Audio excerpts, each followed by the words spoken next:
uh, it has something to do with is that I could be really wrong. Is that some sort of I can't find the word. Try it in German. No. I have known Apolline for about a little over 6 years now. I call her Appamma because that's how we nickname female siblings in South India.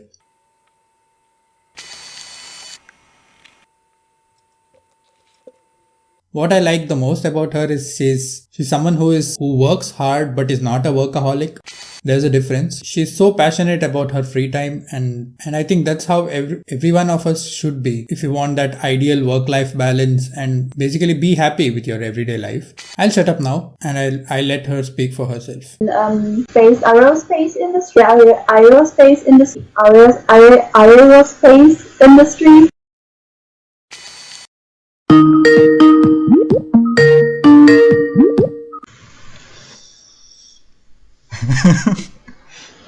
Hi. Hi, I like your hair. Should I return the compliment? I like your hair. Thanks.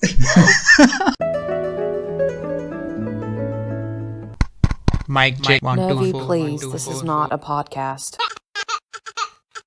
I want to get train from Moscow to Vladivostok. This is it took not me a 7 podcast. days. Wait, it's not? Today we have with us Apolline. Say hi. Hi. Yeah.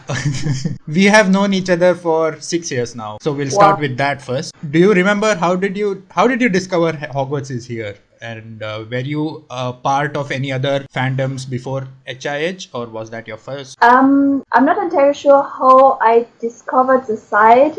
It was in the same summer where I started playing Muggle quidditch. Okay. So I believe one led to the others, but I'm not entirely sure in which order. If I first discovered Muggle quidditch and then I discovered Hogwarts is here, or if I discovered Hogwarts is here and then I discovered Muggle quidditch. And I hadn't been part of any fandom before. So I hadn't been active on forums and such, so it was very a first for me. Okay.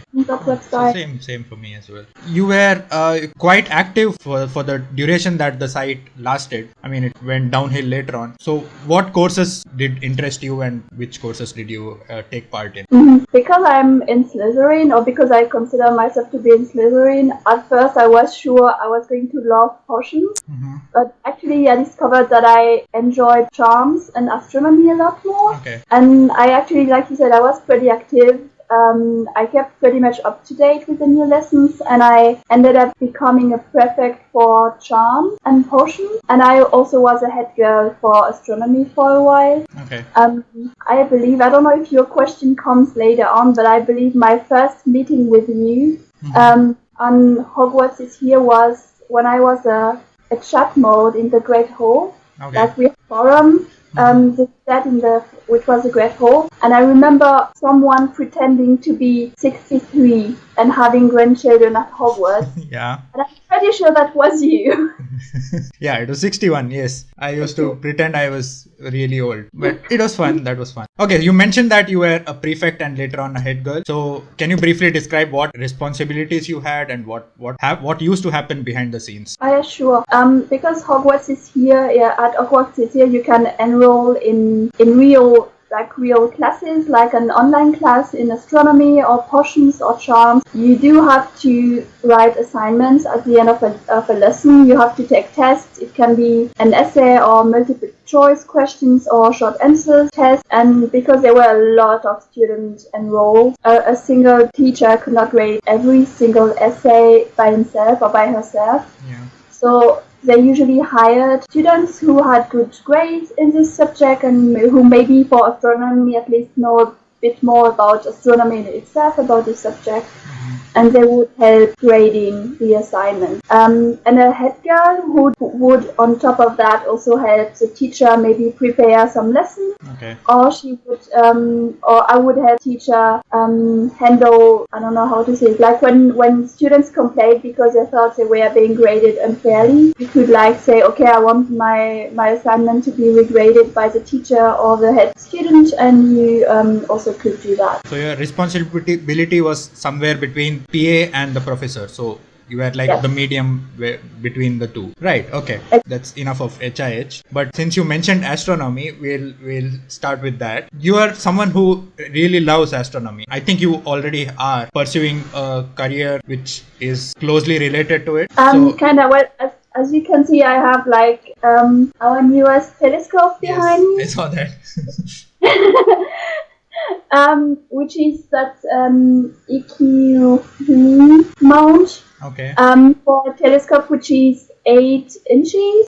So that's a telescope you can imagine which is maybe, I don't know, I think it's like 2 meters, almost 2 meters long. Okay.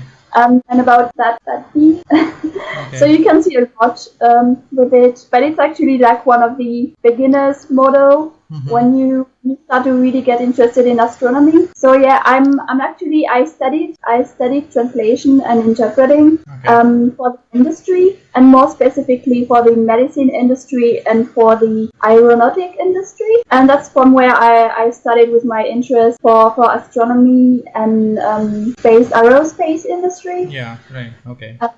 Because I wanted to go in that direction. I thought like, okay, if I want to be a translator or an interpreter, I would be more interested in working for the aerospace industry as the aeronautics industry only. But right now I'm still in very technical area, but not in the aerospace industry. I hope it comes maybe in the next few years. Right? Yeah, let's hope.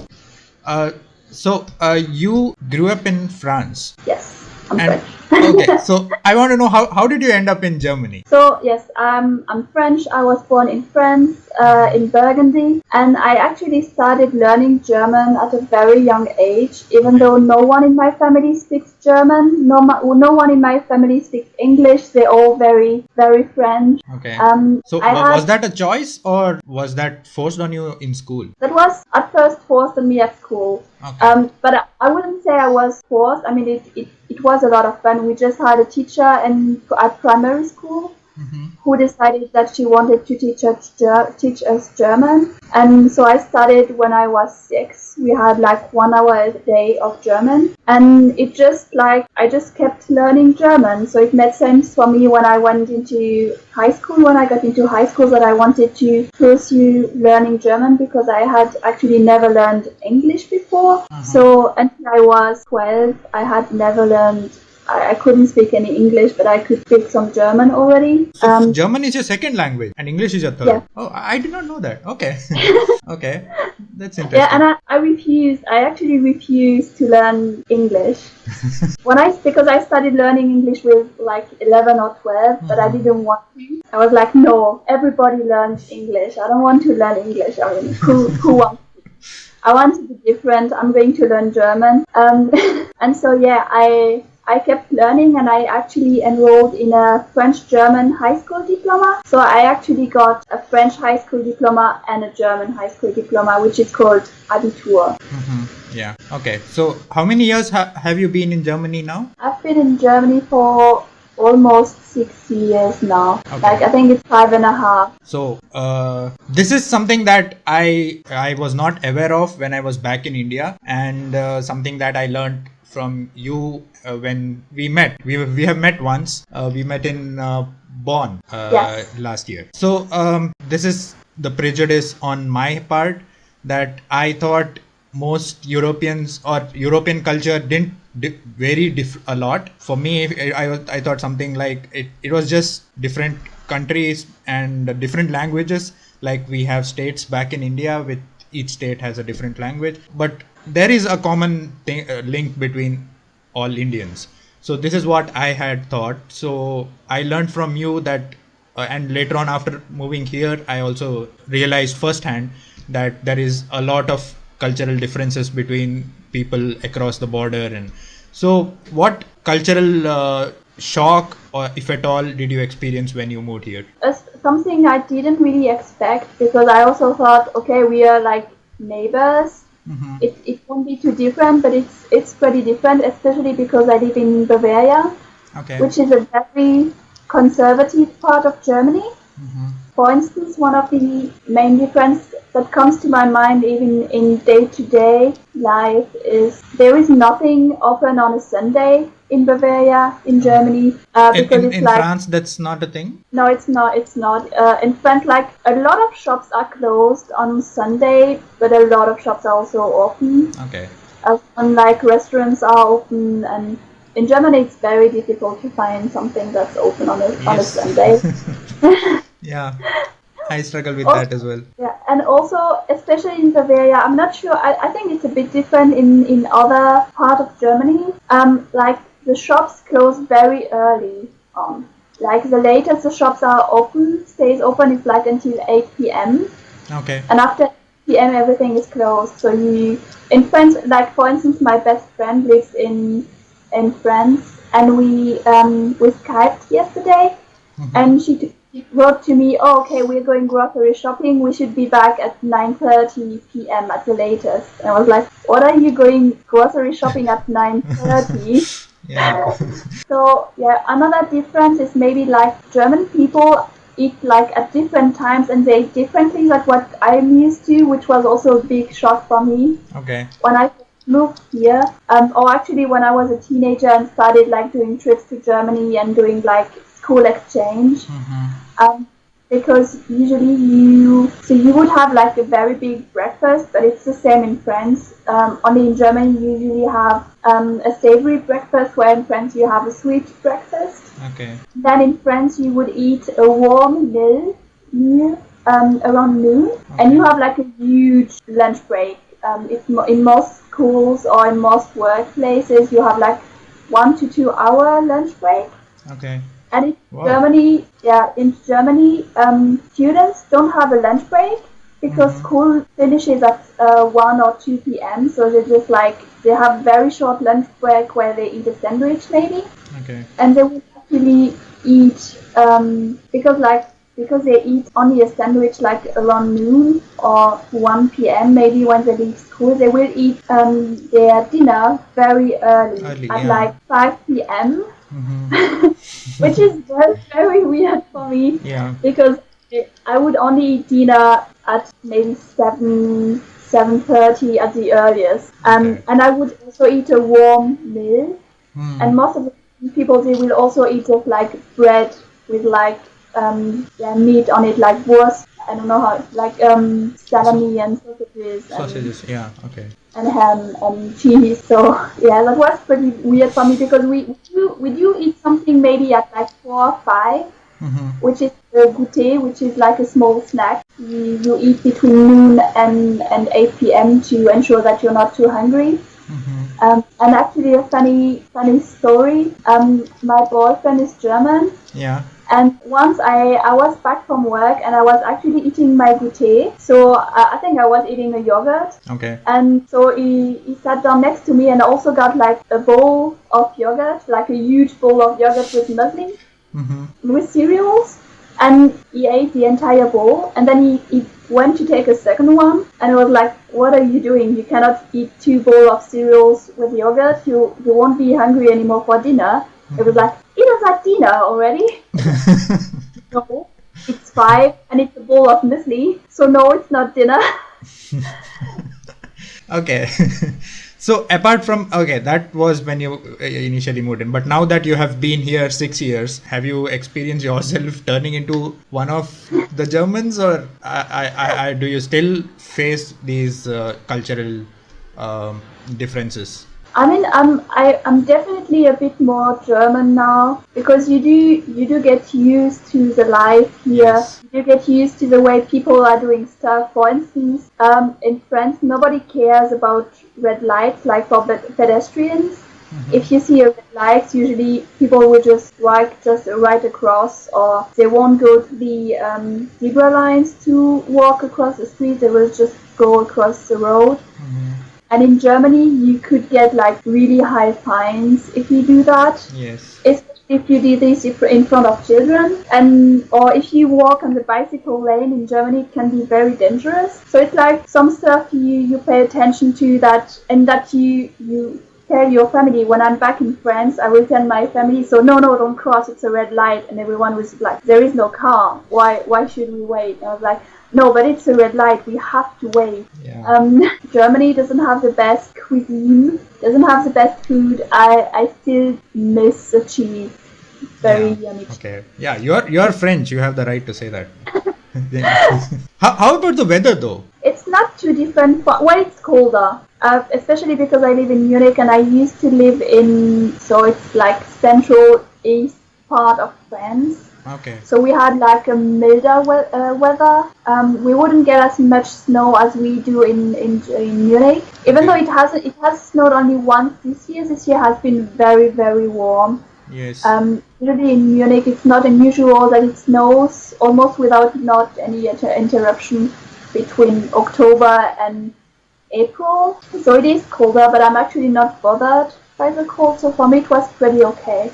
I mean, I have a very fair skin, so it's better for me to be in the cold than to be in hot weather, where I just like turn very red, and that's not a pretty sight. So you mentioned that you have a German boyfriend. So tell me, how is it being in a relationship with a German, especially since you are not one? So let's talk about that. Sure, like I mentioned, you get to know when you're living with someone, or when you're with someone who is a different nationality. Right. You get to experience all the small difference in cultures that you wouldn't think about if you just like being friends with someone, because you do get to know a lot of difference already when you're being friends with someone, but it's different, even more different when you spend a lot of time and actually share a space with them. Yes, but I mean it's okay. It's very good. It's a very good boyfriend. I'm sure he's. He does speak some French, but we speak German at home. And it's okay most of the time, except when I'm tired or I'm very angry. Okay. When I'm angry, I don't want to speak in German. I want to speak in French, and I want to use bad words in French. And I just shout at him in French, and he was just like, "What do you want from me?" I think in times of deep stress, we always go back to our first language. Yeah. The same for all. So how is it for him though, when he travels with you back to France? Or has it been hard for him to adjust to French culture? And I think he mostly really likes French culture. Actually, one of the differences you also wouldn't think about between France and Germany is the way you go grocery shopping. Okay. In Germany, you have a lot of small shops, and they are very specialized. So when I go buy groceries, I go to the Aldi nearby, which is pretty small. I don't think it's like 100 square meters maybe. Okay. And you can really only buy vegetable and pasta and maybe like some cleaning, but you cannot buy books, or if you need a new charger for your phone, you won't find that. So only the bare necessities are there in the supermarket. Yeah, it's really like it's only a supermarket where you can buy food and cleaning supplies. Okay. Whereas in France, you have like a bit like in the US, you have like these huge places where you can buy everything at once. So you have like a huge array of food you can choose from, and then you can also buy a fridge and a TV and books and plants for your garden and pretty much anything. And you have a lot of choice. And my friends always, so the first time we went grocery shopping in France and we went to a supermarket, it was like, I feel like I'm coming from a very underdeveloped country. Oh. When you go grocery shopping in France, because like everything is so big. You have like 3 different alleys where you can buy wine, and like the alley when you can buy cheese is about 10 meters long. And I think that was a big shock for him. That was like the biggest shock. But Okay, I think the term for that, where the supermarket is really big, is there's a term for that, right? It's called hypermarket. Yeah. Kaufland or something are the only ones that qualify as a hypermarket. The others are all, like you said, Yeah, but they're all small ones. they are not very common. Yes, Like yes. maybe one or two in the city, and in France it's like the usual grocery market. That's it. Yeah. Yeah. While we are still on the topic of your boyfriend, if you don't mind, how did you guys meet? No, I don't mind. We actually played Quidditch together. So I mentioned before that I play what I called Muggle Quidditch. Yes. Which we actually just call Quidditch. And it's a new sport which started about 10 years ago, which is a bit a mix between rugby, handball, and dodgeball. Yes. And I founded the team in Munich when I moved here, because I had played before in Toulouse when I was finishing my master's.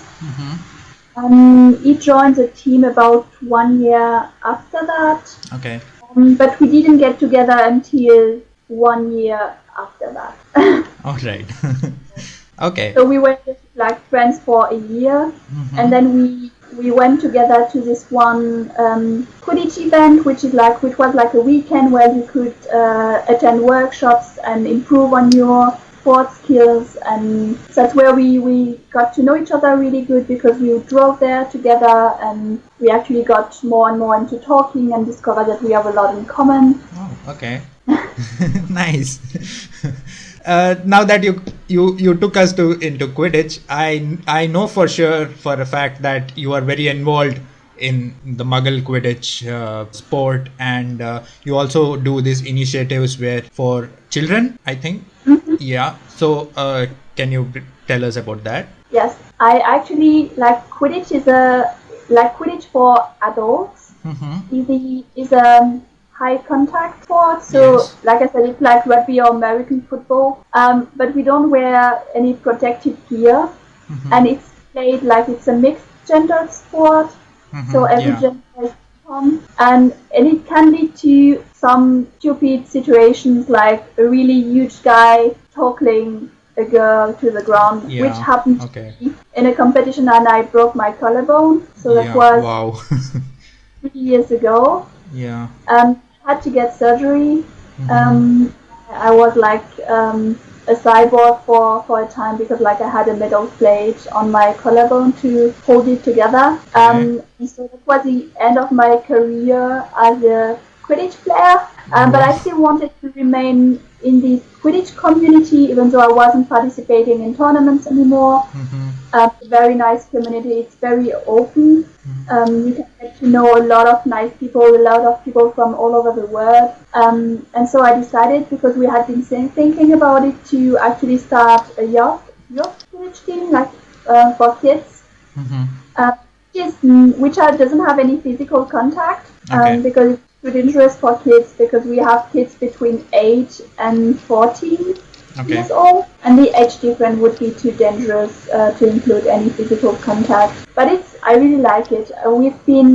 We started in October last year, and it's really good. We have like 14 kids which are really enthusiastic, and I really like it. It's a way, I think, Quidditch as a sport, because is a way to get kids to do sports when they wouldn't normally do. Like, maybe there are kids who don't like sports because they are not very, very good at it, but they like Harry Potter, and then they read about Quidditch, and they thought, okay, that's one for sports I could actually do, because it reminds me of these words and books that I like. And girls, I think it's probably the same in India. They don't do a lot of team sport. Like when you're a girl, usually you do maybe like dancing and I think in schools in India, for girls there are like a fixed number of team sports that they can. I think it's either volleyball or basketball.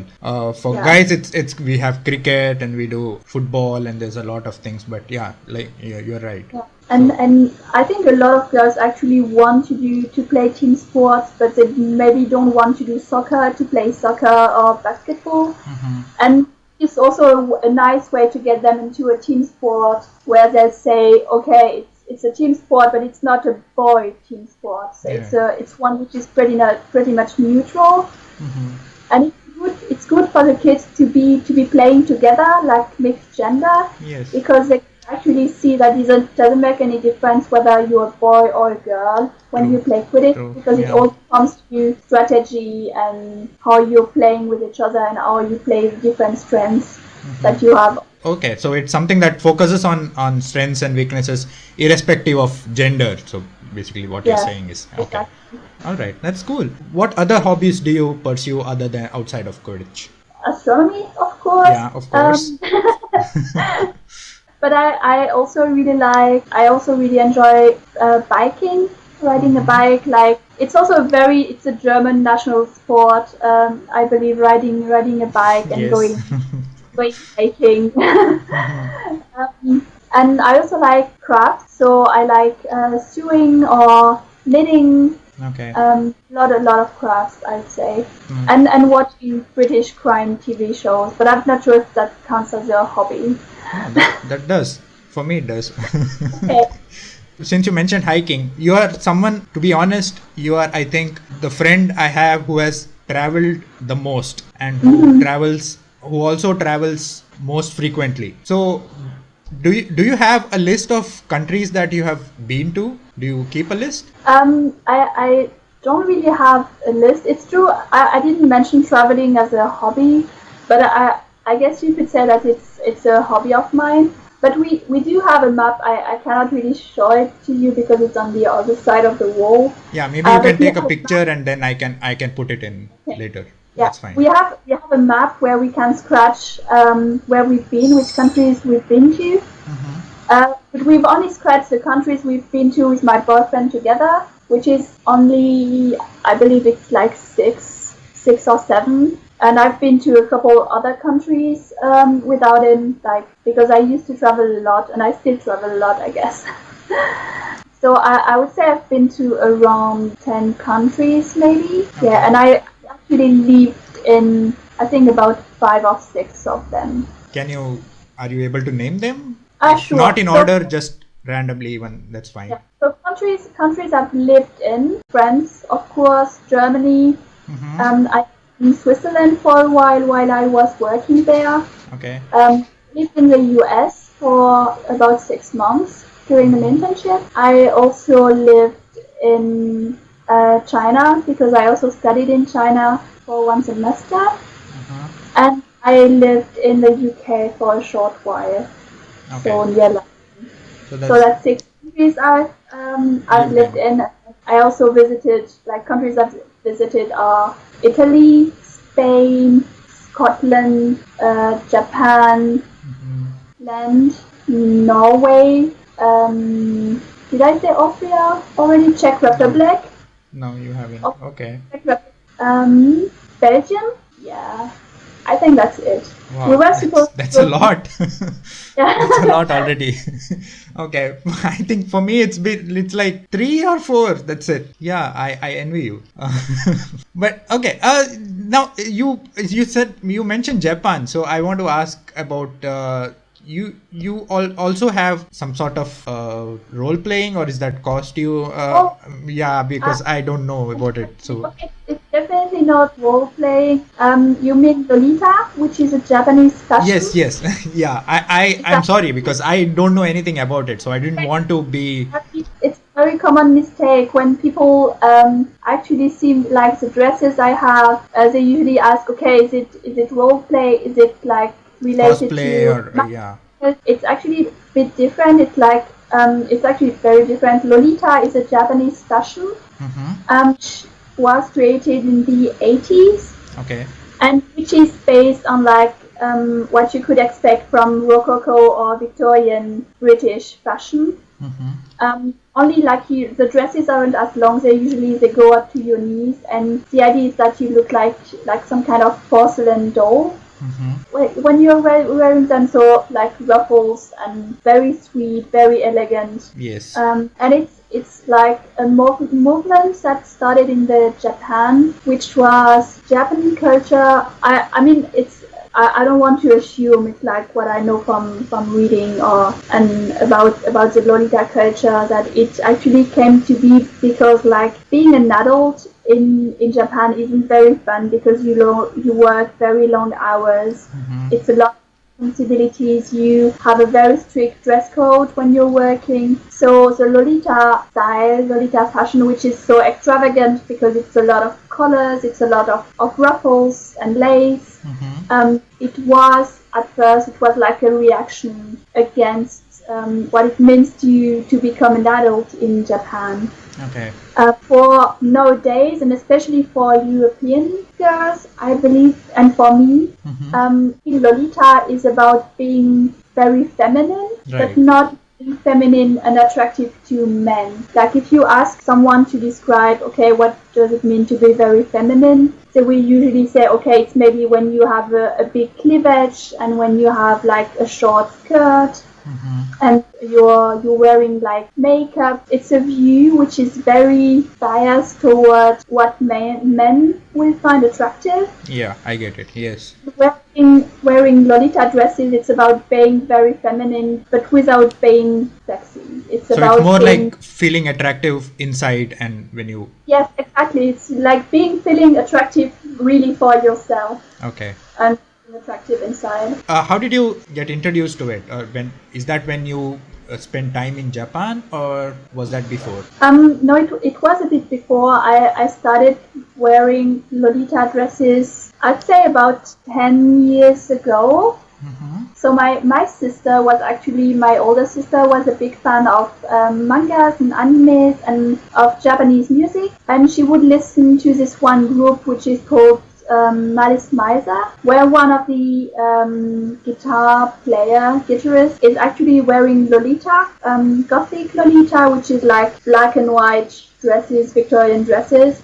Okay. Which I found pretty nice because I was a bit emo at the time. I was also wearing black and violets and wearing very dark and moody as teenagers can be.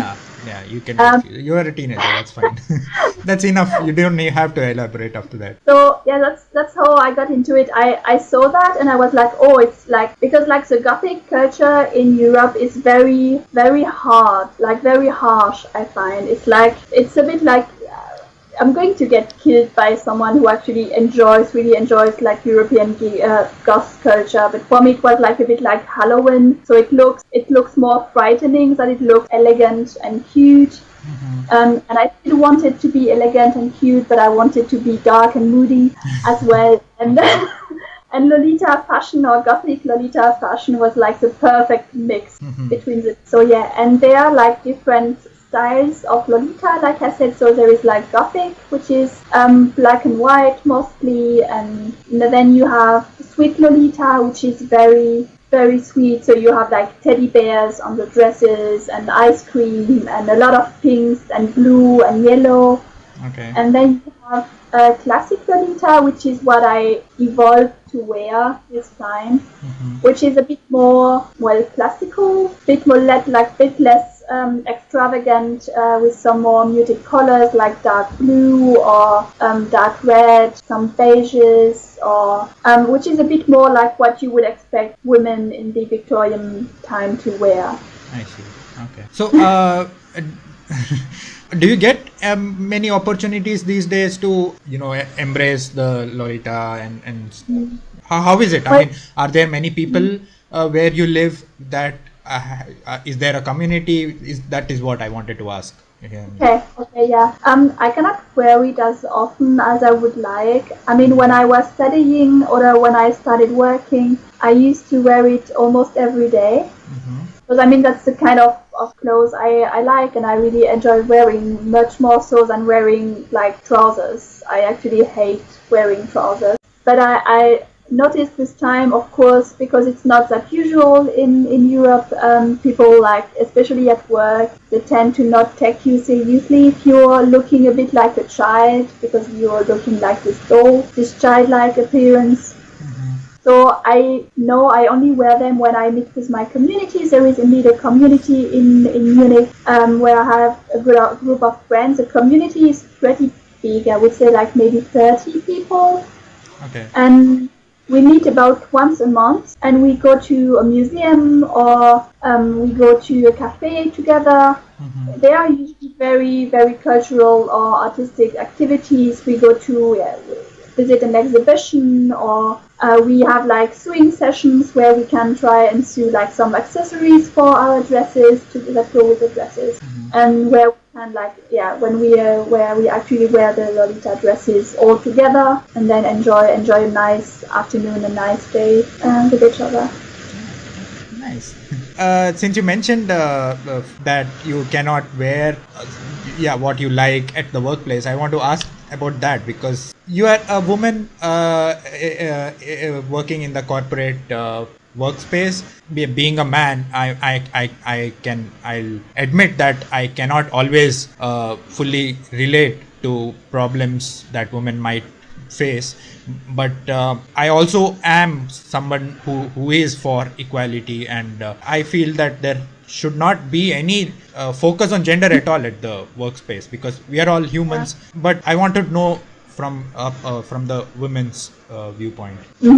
Not at my current workplace, but like at my previous workplace, I did notice that you have to be, especially like I said, you have to be very conscious of how you look. You cannot afford to not look good when you go to work, because if you go like working maybe, I don't know, a t-shirt, or if you don't look very put together, well, usually people won't take you very seriously, because they will believe, okay, you don't take it very seriously. You of course have to, especially in Germany, you have to fight a lot of stereotypes about how women should actually maybe work only until they have a child, and then they should stop working completely until the child turns, I don't know, 11 or 12 and can stay at home alone. There is like a word for this in German, which is Rabenmutter, which means a pro mother, and that's what you call a mom who goes back to work after she's had a child. And it's very common. It's getting a bit more common now, but it used to be until very, very recently that women would actually work and study and have like higher degrees than men, and then get a job, and get pregnant, have a child, and completely stop working for the next 3 years. It's actually expected, like most people will expect you to stop working completely for at least 3 years when you have a child. Yeah. And then maybe after 3 years that you continue working, you come back to your job, but not full time. Like usually most of the women, they will only work part time until their kids are maybe 12, 13 and can't, which is a big inconvenience in the workplace in Germany, because it means that it makes people a bit reluctant to hire women, because they are afraid, especially when they know you are around my age, maybe you have like kids in a couple of years, that they will actually hire you and then have to pay you a salary even though you're not working, because you're taking care of the baby. Yes. Because that's from the viewpoint of the employer. But what do you think about it? I mean, is that fair, or do you propose? No, it's definitely not fair. Yeah, of course. It's definitely not fair, and it's an argument like that I experienced as a reason to not maybe get like a salary which is as high as what men would get. Of course, I'm also a foreigner, and it's also another reason they sometimes used to not pay you as much as German people, just because you don't know the German market as well as German people. That was like the big two shocks for me at my previous job, when I realized that even though I had like more experience than my male colleagues, that I was being paid a lot less, just because I was a woman. And because, of course, they don't say it's because you are a woman and because you are a foreigner, but when you looked at it and you looked at the salaries from the others in the company, you could see, okay, yes, I'm a woman and I'm a foreigner, and they took advantage of this and offered me a salary which was not what I should be receiving. You feel a bit screwed over.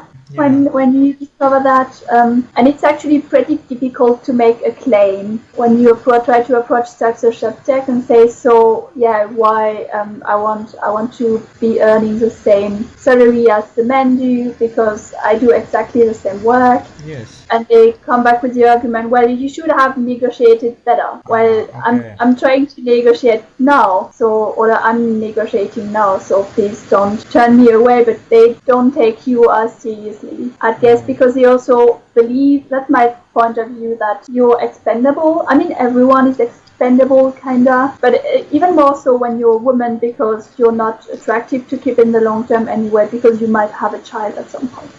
Yeah, but as a woman, what solution would you propose to this? Of course, I mean, species, so we have to procreate. So there will be more women, in the workspace, and they will want to get pregnant and have babies, and will be forced to take leave. So what is the solution that we can have that is agreeable to all parties? Well, actually, Germany took a very big step recently towards being more equal in that regard, and giving women a better chance to get back into the working force after having a child. It's like when you get a child, you can you are allowed to take 1 year of paid leave. Okay. And this 1 year of paid parental leave is actually not only for the mom, it can be only for the mom if they decide to, but it's actually for the parents. Okay. So you can decide, so I want to take 6 months, and my father of the child also want to take 6 months. So the father of the child can actually also take the parental leave. Okay. And then he will be the one taking care of the child while I'm working. Okay. I don't think we have that back in India. So I find that really good. You definitely don't have that in France. Like in France, I think fathers get like 11 days of parental leave. 11 days? Yeah. Yeah. Okay. And women get about 3 months.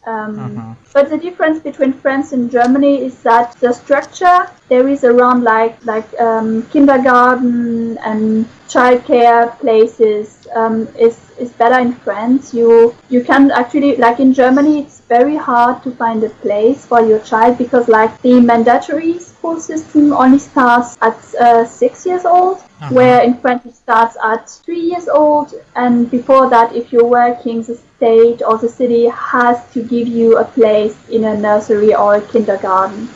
So you're guaranteed a place for your child if you want to go back to work. Whereas in Germany, you have to do that like privately, so it can cost a lot of money, and of course you have like to decide, well, what do I want to do, because it costs so much to have a child taken care of by another person. Maybe we should like consider, okay, who of us is earning the most, so who could stay at home, and who can sacrifice their job. And usually that's a woman, because the woman is usually earning less than the man. It's a much deeper problem than I had thought. It's not as simple. I mean, I get it now. Yeah, but I mean, like I said, it's a very good step that the father can actually take like 6 months. They want you to take care of the child. Sweden, I believe it's Sweden or Norway, actually got. I believe it's Sweden got actually like one step further, and they decided that like both parents are getting 1 year, so both parents can stay at home the first year and really like take care of the child together. Okay. Which would be like an even better solutions, I believe. Germany as well as other countries should aspire, reach that level. Exactly. Actually, like northern countries are very much like, they are very socialist, actually. And I think it's a very good role model to look to. Like I mentioned also, because like of the salary disparity between men and women and foreigners and German people, it's also because like in Germany and in France, actually it's the same. There is a lot of secrecy about what you're earning. You don't talk about your salary. Maybe you can say, I'm doing good, I'm getting a good salary, but you don't mention the figures. Yeah, exactly. It's like a taboo. You don't talk about it. And in Sweden, actually, there is like an open register where you can look up the salary of everyone. So everyone can know the salary of other people. So make it a lot more transparent, and it makes it like more difficult for companies to say, well, maybe we'll give her or we'll offer her less because she's a foreigner. She doesn't know how much she could make or how much the others are earning, because you can just check and ask for for a good offer. Wow. Well, yeah, I hope we can all move towards that. But I also feel that Scandinavian countries benefit from a low population, because it's easy for them to apply the new rules that they agree on. Whereas in other countries, it's hard because they have to first.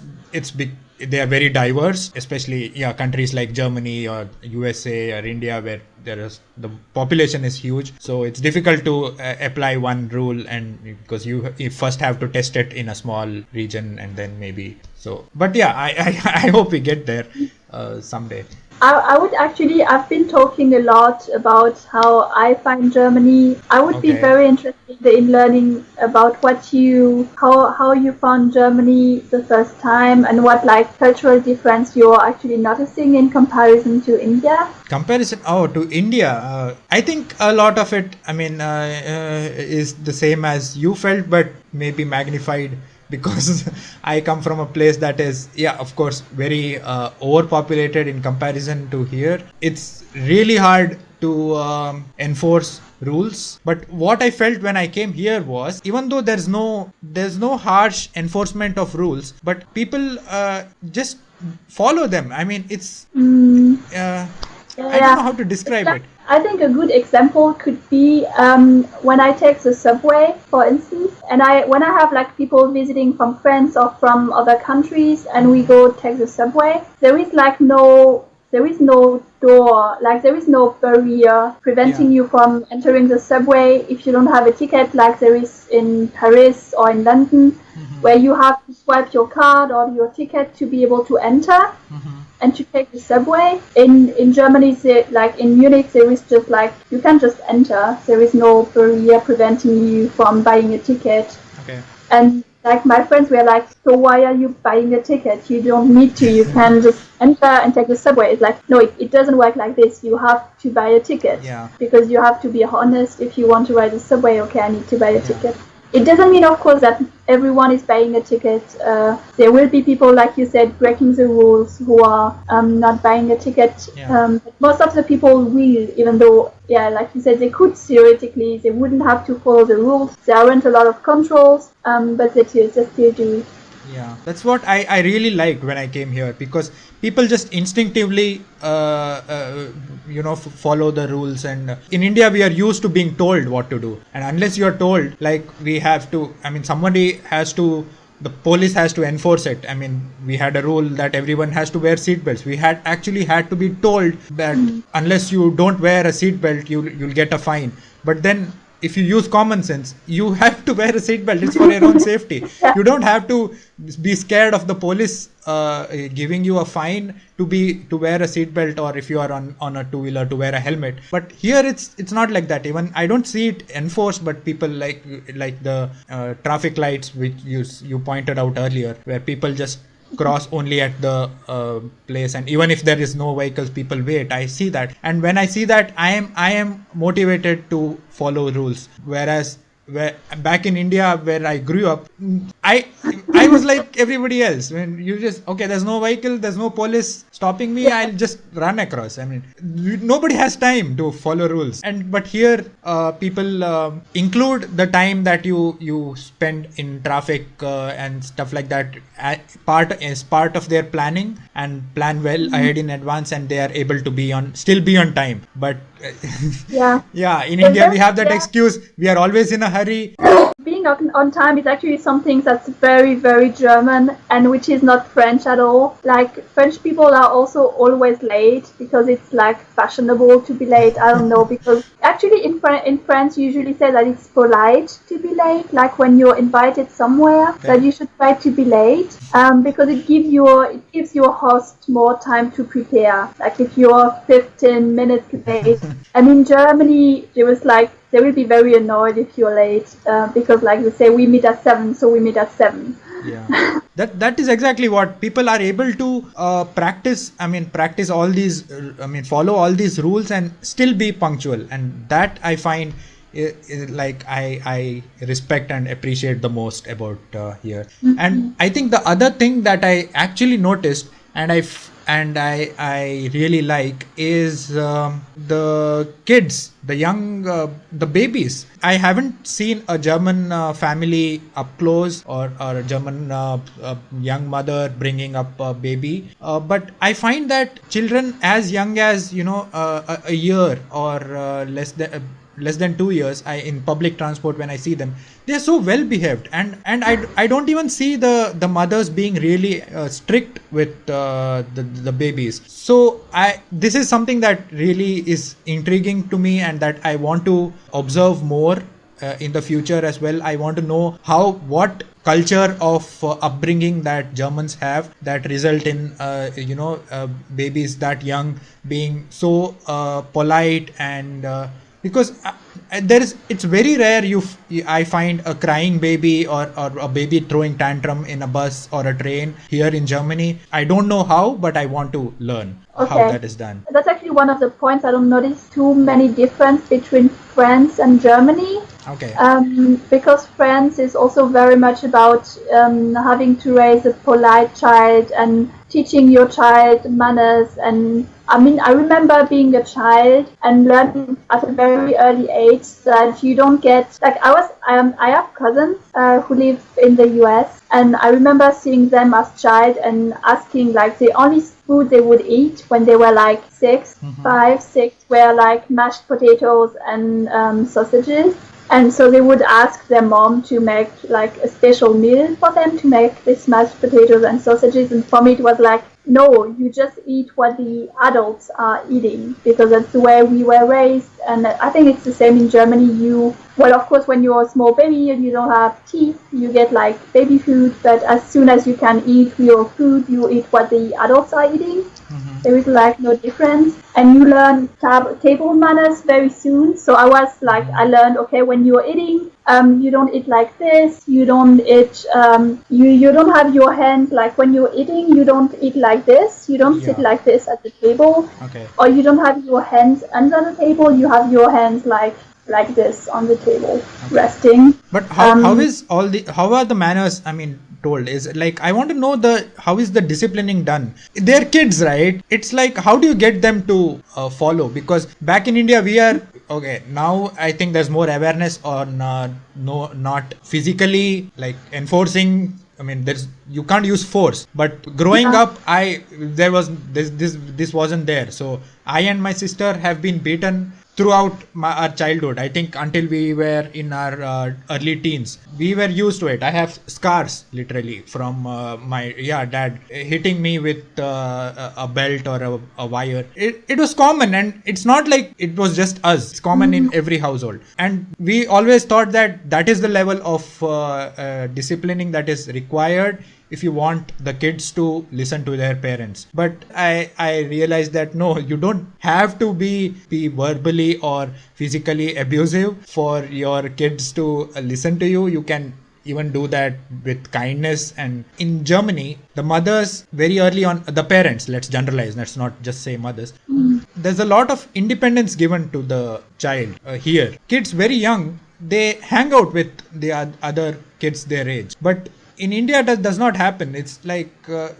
because we are, I think the parents are scared for their children's safety, or I don't know why it is. So you don't let them out of your sight. Whereas here in Germany, I feel that the kids are more independent. So that way it develops independent thought, and from that you don't feel that kind of rebel nature to disobey your parents, or so that. Did that make sense? Or no, it does. I believe, just because also you said, I believe there is not such a huge academic pressure in Germany or in France, even less in Germany than in France.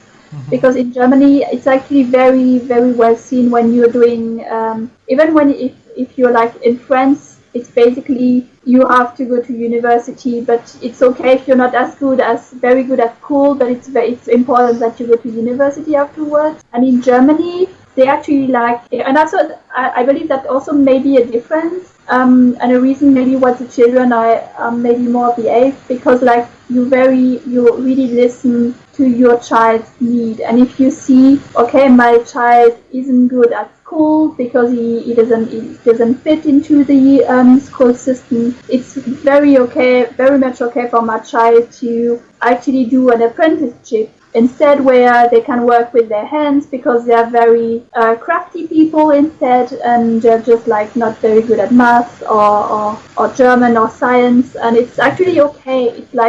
It's very good. It's more important for the child to find their path, their way, and where they are actually feeling comfortable with themselves, than it is to force them to have like the good results that you would wish your child to have. Okay, so the education system. That I had not considered. So you're right. So the education system as well may be playing a part. I believe part of it is also like, if everyone is doing it like this, then you also want to do it like this. Like it's a bit like children are socialized very early. Mm-hmm. If you see that everyone is eating the same food, then you also want to eat it. Yeah. If you see that everyone is behaving one way, then you also want to act the same way. Yeah. Okay, so that was a slightly darker, more intense than our usual. So I think we'll stop here for now. Maybe we can continue pick this up in a future episode some other time. Thank you for taking the time out and doing this. Ich hoffe, dass es euch gefallen hat, und ich hoffe, dass ihr trotz Corona-Zeit natürlich alle gesund bleibt. Alright, okay. Bye-bye. Bye. Real is the next episode. That is one big.